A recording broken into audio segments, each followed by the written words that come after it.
சேலம் மேற்கு தொகுதியில் மக்கள் முன்னேற்றக் கழகத்தின் கூட்டணி வேட்பாளரும் பாமகவை சேர்ந்த ராமதாஸ் அணி மேற்கு தொகுதி சட்டமன்ற உறுப்பினருமான இரா அருள் சிலிண்டர் சின்னத்தில் போட்டியிடுகிறார். இவர் தொகுதிக்கு உட்பட்ட பல்வேறு பகுதிகளில் திறந்தவெளி வாகனத்தில் சென்றவாறும் நடந்தே சென்றும் வாக்குகளை சேகரித்து வருகிறார்.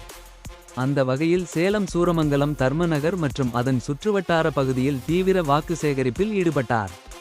அவருக்கு ஏராளமான பெண்கள் ஆரத்தி எடுத்து உற்சாக வரவேற்பு அளித்தனர். தற்பொழுது மாம்பழம் அழுகிவிட்டதால் அதற்கு மாறாக சிலிண்டர் இல்லாமல் ஒவ்வொரு இளத்தரசிகளும் வீட்டில் தங்களது அன்றாட பணிகளை செய்ய இயலாது என்பதால் சிலிண்டர் சின்னத்தில் வாக்களித்து தன்னை பெருவாரியான வாக்குகள் வித்தியாசத்தில் வெற்றி பெறச் செய்யுமாறு கேட்டுக்கொண்டதோடு மட்டுமல்லாமல் தற்பொழுது பொதுமக்களை சந்தித்தவரை ஒரு நீண்ட நெடிய பட்டியலை தன்னிடம் கொடுத்து உள்ளதாகவும் தான் வெற்றி பெற்று மீண்டும் சட்டமன்ற உறுப்பினர் ஆனவுடன் 3 மாத காலகட்டத்தில் கோரிக்கைகள் அனைத்தும்